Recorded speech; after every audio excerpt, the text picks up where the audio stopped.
Harga minyak mentah produksi Amerika Serikat turun di bawah $95 AS per barel pada akhir perdagangan Jumat 22 Juli atau Sabtu pagi waktu Indonesia Barat untuk pertama kalinya sejak April.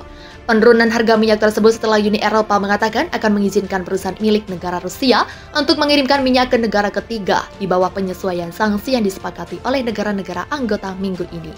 Minyak mentah berjangka West Texas Intermediate AS menetapkan $1,65 AS atau 1,7% lebih rendah pada $94,70 AS per barel. Sementara itu minyak mentah berjangka Brent turun 66 sen atau 0,6% menjadi ditutup di $103,20 AS per barel. WTI ditutup lebih rendah untuk minggu ketiga berturut-turut, terpukul selama 2 sesi terakhir setelah data menunjukkan bahwa permintaan bensin AS telah turun hampir 8,0% dari tahun sebelumnya di tengah puncak musim pengemudi musim panas, terpukul oleh rekor harga di SPBU. Sebaliknya, tanda-tanda permintaan yang kuat di Asia menopang patokan Brent yang menetap lebih tinggi untuk pertama kalinya dalam 6 minggu. Perdagangan berjangka minyak telah bergejolak dalam beberapa pekan terakhir karena para pedagang mencoba untuk mendamaikan kemungkinan kenaikan suku bunga lebih lanjut yang dapat mengurangi permintaan terhadap pasokan yang ketat dari hilangnya barel Rusia. Perusahaan milik negara Rusia Rosneft and Gazprom akan dapat mengirimkan minyak ke negara ketiga dalam upaya untuk membatasi resiko terhadap keamanan energi global. Di bawah penyesuaian sanksi terhadap Rusia yang mulai berlaku pada Jumat 22 Juli, pembayaran terkait pembelian minyak mentah lintas laut Rusia oleh perusahaan Uni Eropa tidak akan dilarang. Pengumuman Uni Eropa datang setelah Gubernur Bank Sentral Rusia, Elvira Nabiullina, mengatakan tidak akan memasok minyak mentah ke negara-negara yang memutuskan untuk mengenakan batasan harga pada minyaknya dan sebaliknya, mengarahkannya ke negara-negara yang siap untuk bekerja sama dengan Rusia. Namun harga tertahan oleh kekhawatiran kenaikan suku bunga yang dapat memangkas permintaan dan dimulainya kembali beberapa produksi minyak mentah Libya. Produksi minyak Libya lebih dari 800.000 barel per hari dan akan mencapai 1,2 juta BPH bulan depan, kata Kementerian Perminyakan Libya. Irak memiliki kapasitas untuk meningkatkan produksi minyaknya sebesar 200.000 barel per hari tahun ini jika diminta, kata seorang eksekutif Basra Oil Co Irak. Naik minyak AS indikator awal produksi masa depan tetap stabil di 599 minggu ini, menurut data dari perusahaan jasa energi Bagar Hugnas. Ekonomi global tampaknya semakin cenderung menuju ke perlambatan yang serius, sama seperti Bank Sentral secara agresif membalikan kebijakan moneter ultra longgar yang diadopsi selama pandemi untuk mendukung pertumbuhan, data menunjukkan pada Jumat 22 Juli.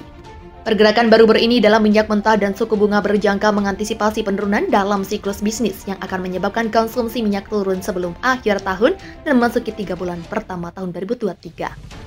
Investor juga mengamati keputusan Federal Reserve AS tentang suku bunga minggu depan.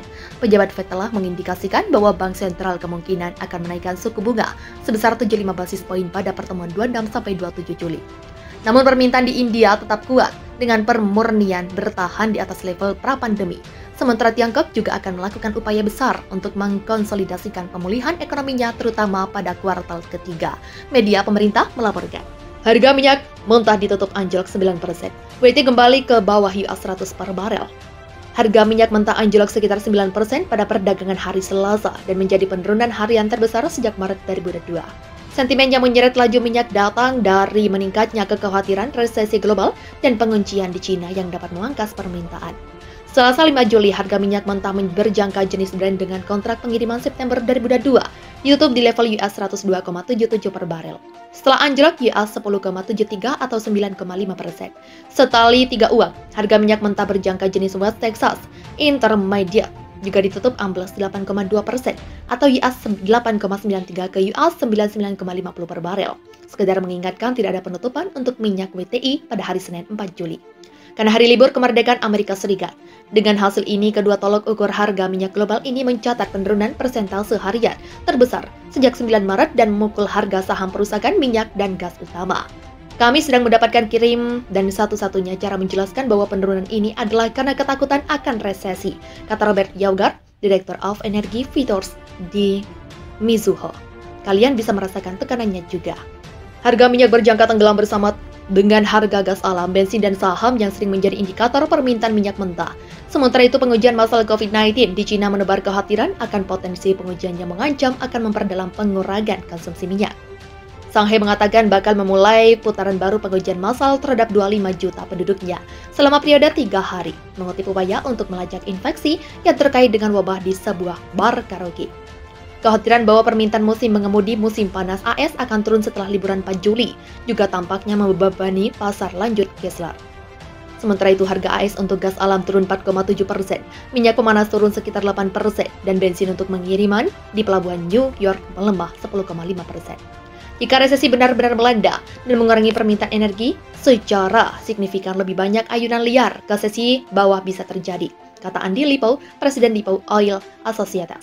Sementara itu permintaan safe haven untuk US Treasury membuat dolar melemah 1,3%, yang pada gilirannya membebani harga minyak yang diperjualbelikan dalam denominasi The Greenback karena menjadi lebih mahal bagi pembeli yang memegang mata uang lainnya. Euro jatuh ke level terendah 2 dekade karena data menunjukkan pertumbuhan bisnis di seluruh zona euro melambat lebih lanjut bulan lalu. Dengan indikator berwawasan ke depan menunjukkan kawasan itu bisa tergelincir ke penurunan kuartal ini karena krisis biaya hidup membuat konsumen waspada. Di Korea Selatan, inflasi mencapai level tertinggi hampir 24 tahun pada bulan Juni, menambahkan kekhawatiran tentang perlambatan pertumbuhan ekonomi dan permintaan minyak.